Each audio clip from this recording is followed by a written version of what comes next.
My name is Dhaval Sheth. I am the CFO at Kidopia.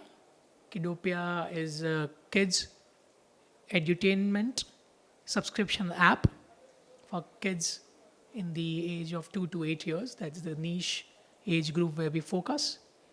We are present globally, number one globally, and juggling between number one and two in the US. We have been in this space for more than a decade now. Uh, I joined Kidopia 3.5 years back. As part of my role as a CFO here, I manage investor relationships. I manage investments at Kidopia, apart from the traditional CFO functions. That's what I am here about. My colleague Samir, he manages the marketing aspect at Kidopia. We are here to present uh, more about growing subscription app businesses globally.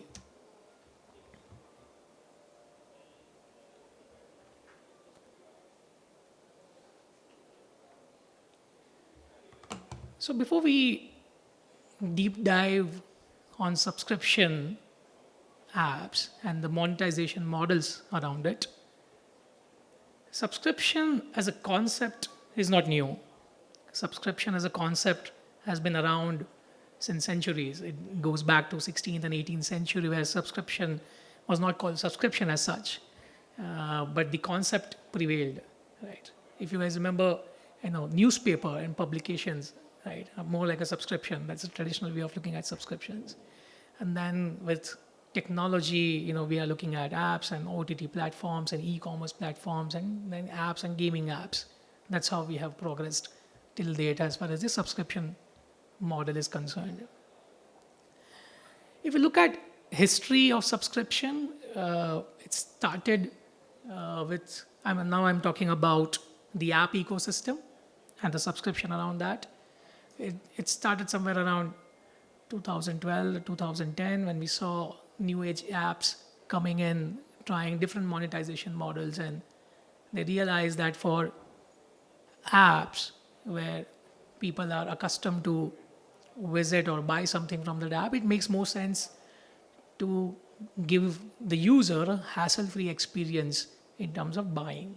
And that's when subscription started on the apps. Then came an age where games were developed, and games as an ecosystem, gaming apps as an ecosystem also started looking at different monetization models.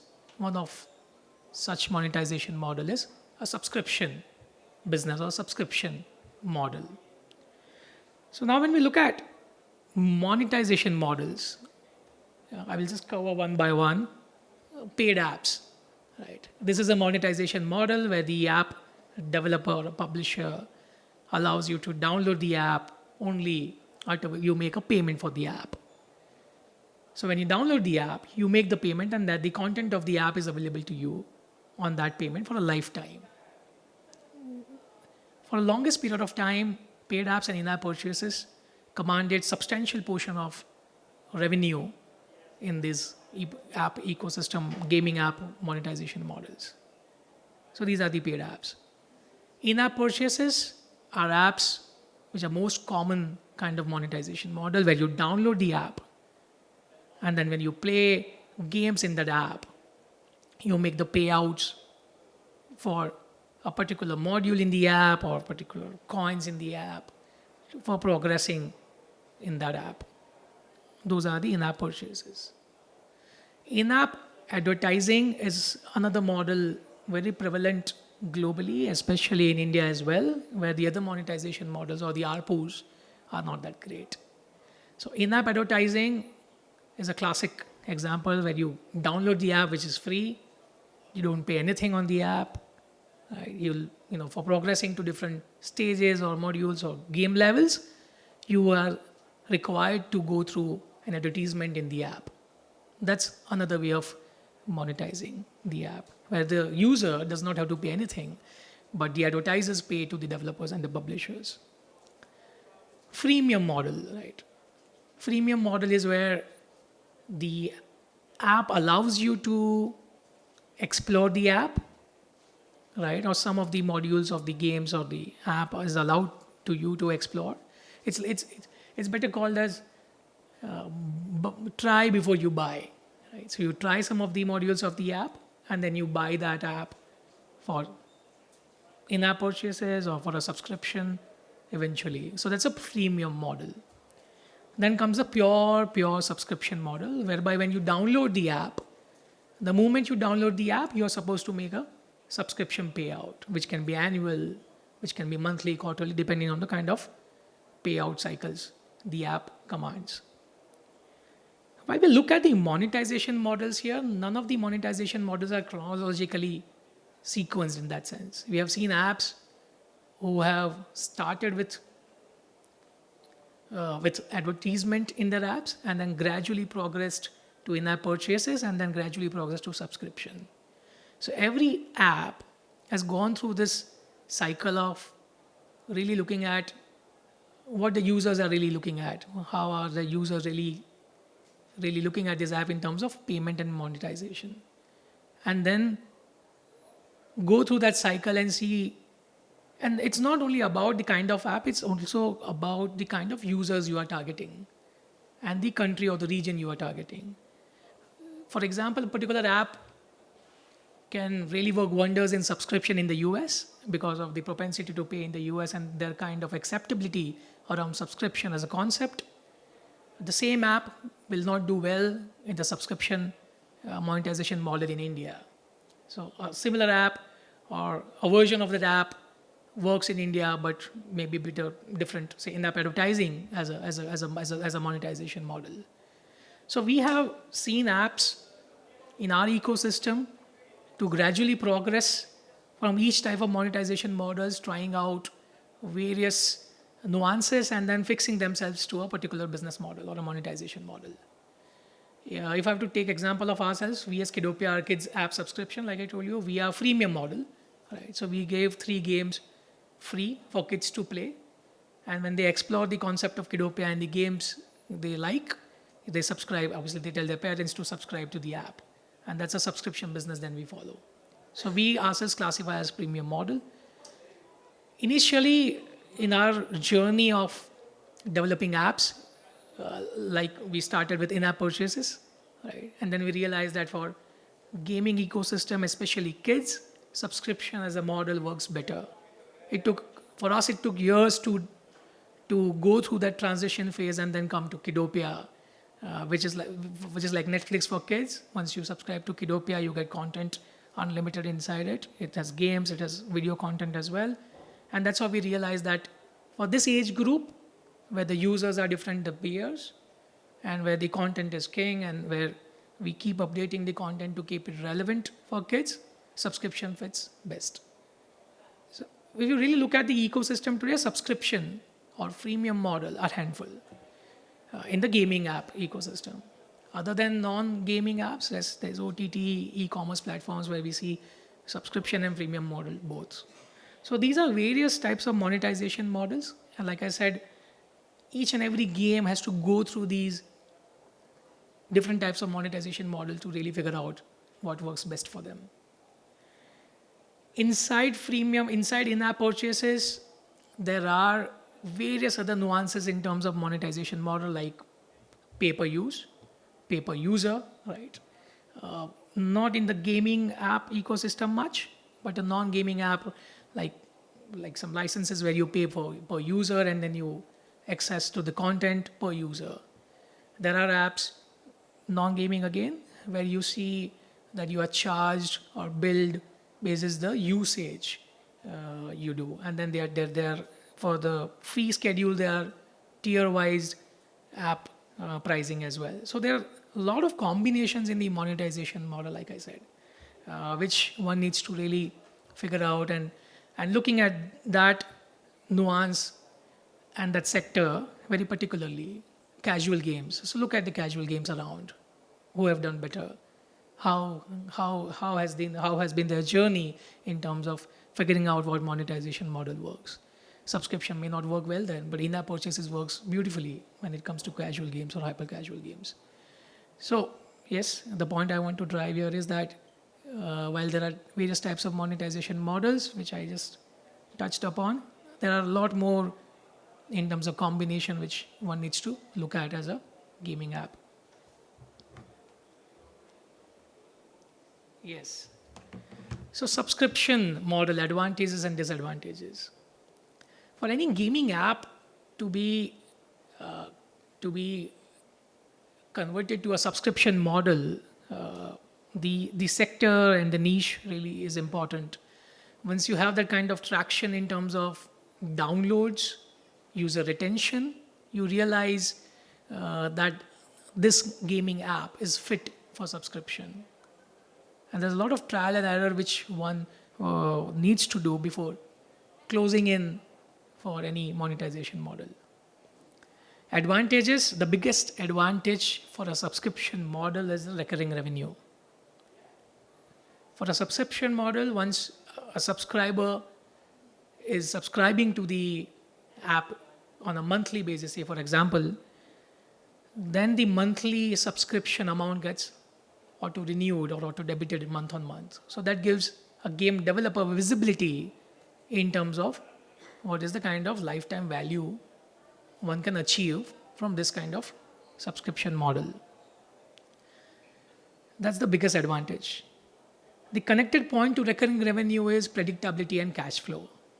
So it gives a developer enough room to figure out the P&L, the profit and loss statement, and how the game will really pan out in terms of CAC versus LTV, which is user acquisition cost and the lifetime value, and then and basically and essentially look at the ROIs on these kind of games which are developed. Customer stickiness. Customer stickiness for a subscription business is usually high because of its very nature, where it is auto renewed. Once you keep on updating the content and keep on making the user play new games and create new levels and themes, the stickiness is usually very high. Again, I would like to give an example for Kidopia. We have essentially worked around the way we create content updates for kids. It's really difficult to make sure customer stickiness when it comes to kids. So we have a Halloween update, we have back to school update. So we make sure that the updates are relevant enough for our users to ensure that they come back and play. So this is another advantage of subscription business. With higher retention comes higher LTV. Those are the key advantages of a subscription business. Disadvantages or concerns around a subscription business model is you need to keep content updates relevant for the user to have enough stickiness. Understand the user better, understand the kind of updates they need, and develop those. Otherwise, it's going to be very difficult to achieve the user stickiness. Subscription fatigue. This is more macro than micro. Subscription fatigue usually comes around with a lot of subscription around the wallet size which a particular user has. So, when it comes to subscription fatigue is more usually around OTT platforms, which we have seen in the recent past, that may expand to the other subscriptions which a user has. So that's another aspect. But again, this aspect of subscription fatigue can be mitigated around content updates and then user stickiness. CAC, which is the customer acquisition cost. Why is it a challenge in that sense? What I wanted to highlight here is that the user acquisition strategies needs constant development and updates, especially in the times where user acquisition is not that easy currently. Especially in the kids segment, we face a lot of challenges because the kids segment is regulated by regulatory authorities in the US. So you need to be very cognizant of the fact what kind of updates and what kind of ads you run to make sure that they are not harmful to kids. So user acquisition is essentially a challenge, but again, that can be navigated once you understand the market better. So these are the advantages and challenges around the subscription business. Now I will ask my colleague Samir to take you through the rest of the slides before I jump in for the last one. Thank you. So what we'll kind of try to cover in the next few slides is just to understand the different pricing models for a subscription app, how the app ecosystem or how the pricing models differ for a subscription app compared to other models, and how to really grow this, like as Dhaval said, right, like CAC is a challenge for subscription, how to really measure these things, how to understand what CAC is, what LTV is for a subscription model, and then eventually grow it. This is probably all of you must be aware of how normally the app subscription ecosystem will work. I mean, the app ecosystem in general, you develop the app, you publish the app, you market it, the user will pay the App Store or the Play Store or the Amazon App Store, wherever your app is, and then the App Store will pay you. What I'm going to talk about mainly here is just two things, that how it's different for a subscription app. In case of any other app, what you will generally do with an app purchase is you will have a few updates here and there, or with in-app ads you might have a few updates here and there, but when it comes to subscriptions, you have to constantly keep adding new content. So you need to keep pushing updates every month, every 2 weeks at least. Those updates could be smaller or bigger depending on the industry you're in, but you need to constantly keep updating the app. Otherwise, your user stickiness or your retention may not be that high. What the other beautiful part about subscriptions is when you have in-app purchases and when you have other forms of monetization, the stores, the App Store, the Play Store, the Amazon App Store, they take a 30% cut for everything that the user pays. In case of subscriptions, if your app is good enough, if the subscriber is going to stay for more than a year, then what will happen is after a year, Apple and Google reduce those fees to 15%. So you get more value from the same user in the second year that you used to get from the first year, because the App Store also understands that this user has stayed back for the app and not because of them that the user is there. So this is generally why people are moving towards subscriptions, because they believe that if the product is good enough, then the user can stay more and eventually give more value. Most of these pricing strategies are for typical SaaS businesses, but what I'm going to cover is which is the most used strategy for a subscription app. I'll just tell you briefly about all of these. Like tiered pricing is mainly when you have different kind of pricing models in terms of features. So you have different features for every tier. So for example, a platform like a Zendesk would have a basic tier with certain features, then a premium, and then a standard. So they have like different offerings for each tier. Value-based pricing is mainly for like products which are slightly at the higher end. This pricing is defined by the customer's perception of the product. What it essentially means is that you put out your app out there or your brand out there, and if the customer thinks that this is a very high value brand, then they will pay that, and that's the price you offer. This is slightly complicated, not many people use it in the app ecosystem. In the SaaS ecosystem, Adobe is a good example of that, because customers, like there are cheaper options available, but people will prefer a good brand and they can demand that higher pricing. In per user pricing, one of the greatest examples of this is Slack, Zoom probably, where you have more users, you need to pay more for more users, lesser users you need to pay less. Usage-based pricing, again, this is dependent on how much this is probably the most traditional approach towards subscriptions, even before the app ecosystem, like Dhaval said, when there was newspaper. So similarly, your electricity, your water bills, these are based on your usage, which is the same thing that you put to a kind of a software as a service kind of a model. Then you have your Twilio, which sends SMSs or email campaigns. They are purely based on usage. Then the most common one across all apps on the App Store, on the Play Store, is the freemium pricing model. Now, most apps do follow this model, because what happens in a subscription model is that you want the user to pay month on month or year on year.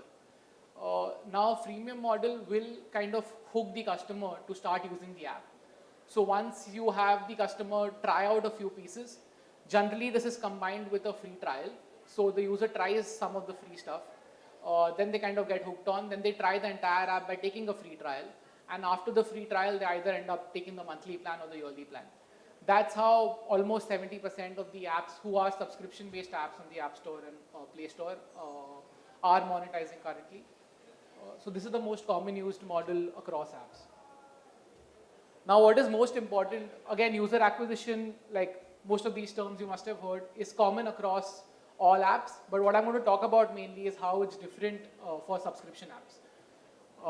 App Store optimization is when you set out and develop and publish your app, this is the first thing that you should go and look out for, because this is the first thing that will kind of benefit you without having to invest much. Everything else requires a lot of investment. App Store optimization is something that most people can try and do on their own, at least for a while when they're beginning out.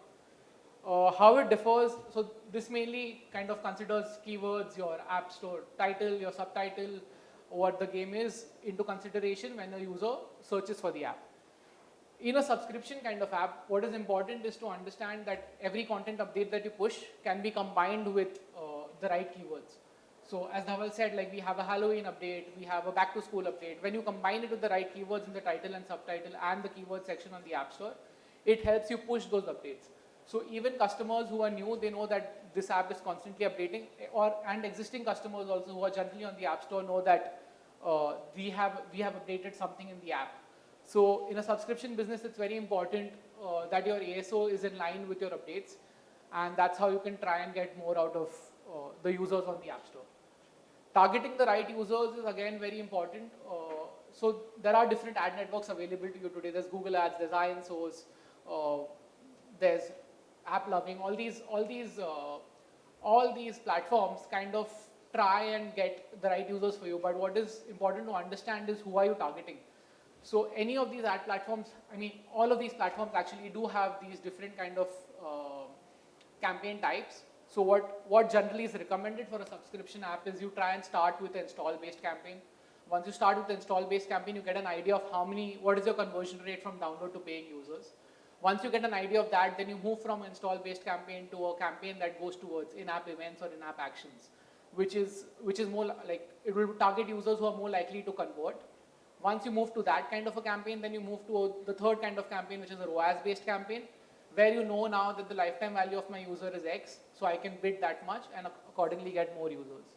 And of course, the creatives again have to be very seasonal, have to be according to the content that you have in the app. If you're using a freemium app, then the creative should not have too much of paid content, because the user should not feel cheated when they look at the creatives and they go in the app and they see it's logged behind a paywall.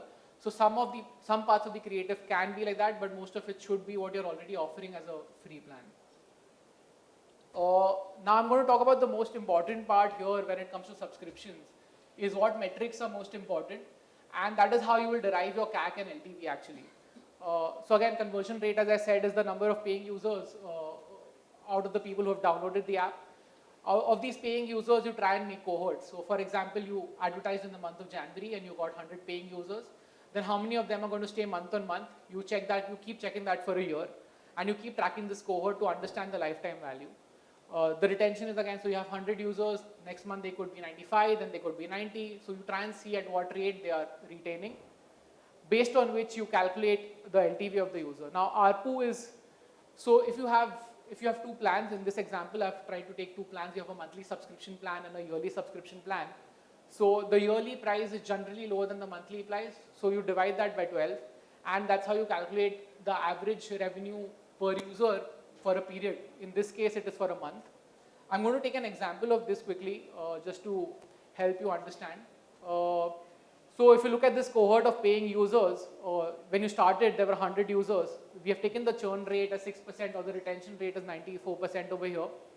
Now these cohort, the paying users cohort is churning at 6%. Eventually, by the end of 12 months, only 51 users are left.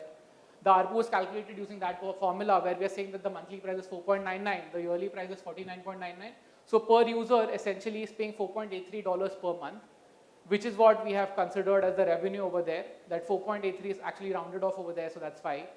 What we are trying to essentially understand here, from what you can understand from here, that after 12 months, a single user is actually ending up paying you $42. If you actually apply the LTV formula, this will go up to $80, which is ARPU upon churn. So when you do acquisition campaigns, what I'm trying to get to here is, when you do acquisition campaigns, it's very important to understand that your LTV is actually over a lifetime and not for a month. When it's in-app purchases, when it's advertisements, so you don't really track for that long. You look at the daily active users, monthly active users, and track for like 1 month or 2 months. But in case of a subscription, it's a much longer process, these metrics kind of industry to industry are slightly different in terms of LTV and ARPU. But it's very important for you to understand that what your LTV is. If once you've derived that LTV over 6-7 months, then your user acquisition campaigns parallelly can start scaling. And then you kind of try and maintain a balance of LTV versus, and it also depends on where you want to be profitably. If you're able to get users at, let's say, a $35 CAC, then you'll break even in 9 months or so. So it depends on where you are comfortable with that as well. And yeah, that will be just.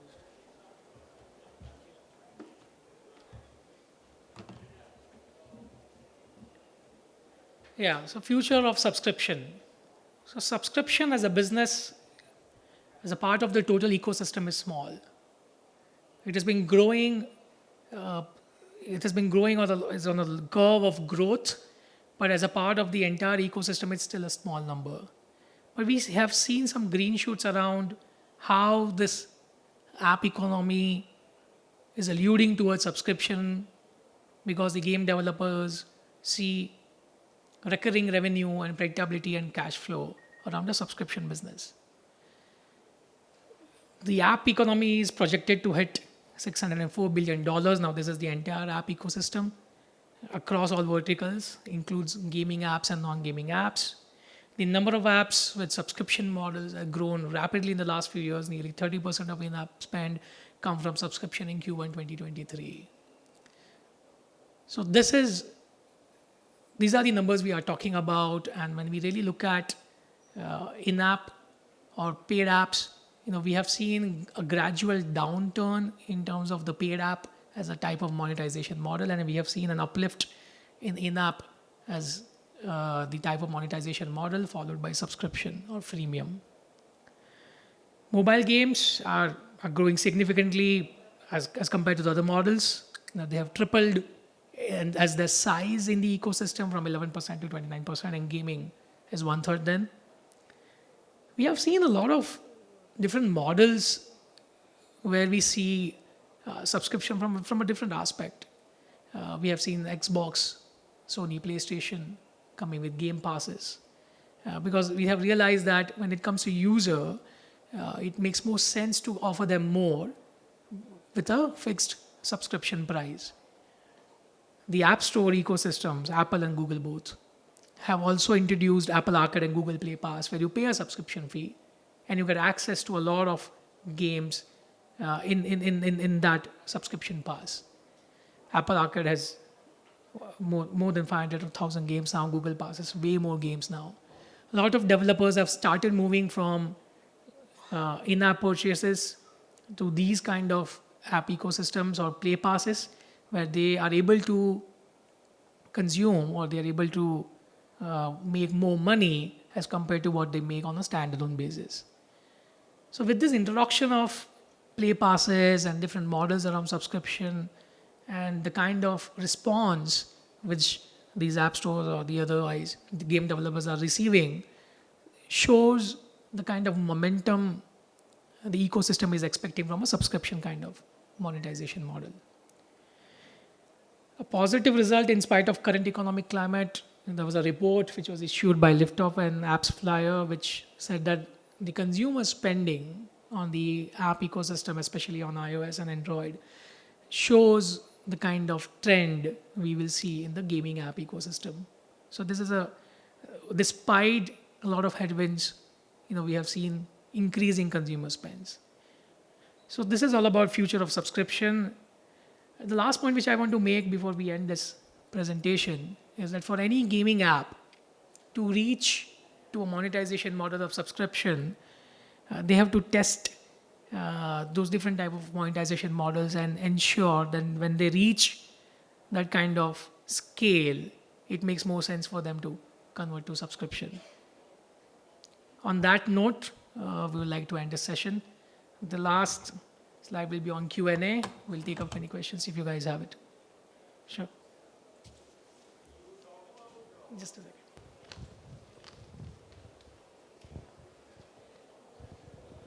Hello.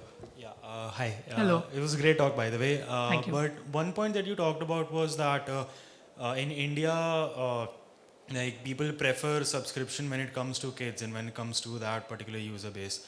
And I'm assuming that's not kids, that's basically their parents. So would you say that this behavior is specific to Indian parents, or is it something observed globally by you guys? So just a correction there, it was more global, not India. The Oh, point I was okay. trying to make is that globally, the subscription as a model is far more accepted. If you really look at OTT platforms, right, Netflix and Amazon Prime and everything came way earlier than when it came to emerging markets, especially India. It took us as Indians a lot of time to accept subscription as a model. In India, as on today, we see a good amount of upward trend in terms of, again, parents' acceptance around subscription for the kids app, where you get a lot of content in one single app, which is ad free. All the subscription apps are essentially ad free, so it makes a lot of sense for parents to give their kids an ad free or a safe kind of environment for them to learn and play. So yeah, globally it's well accepted for parents to, otherwise as well, subscription as an ecosystem. But India, we have seen a good amount of growth in the recent times. Okay, yeah. Yeah, thank you so much. Sure. Okay, thank you so much for attending the session. It's a real pleasure to have you here. Thank you.